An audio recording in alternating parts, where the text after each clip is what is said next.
And now we're moving to our next caller. We've got Samuel that's holding for us from Perry. Hey, Samuel. Hi. Hey. And what is your question for us tonight? Yes, I was convicted of a felony 29 years ago, and I was wondering, is it possible to get my gun rights restored? All right. Well, I know we used to deal with this quite a bit over at Middle Georgia Justice, but We did. no, yeah. What do you?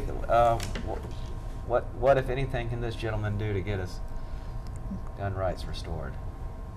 So, you typically can get your rights restored for firearms if you go through a quite lengthy process. If you have a prior felony conviction, you may want to see if you qualify for retroactive first offender, and then try to get your gun rights restored after going through that process, even though it's been over 20 years since that conviction.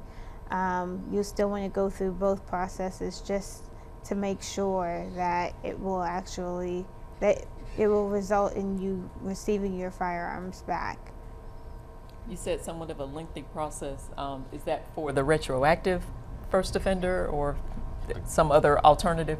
The retroactive first offender, as well as the restoration of firearms. Those can both be lengthy processes. 6 months, a year, longer than that? I'd say about a year. Okay. Well, hopefully that's some helpful information for Samuel.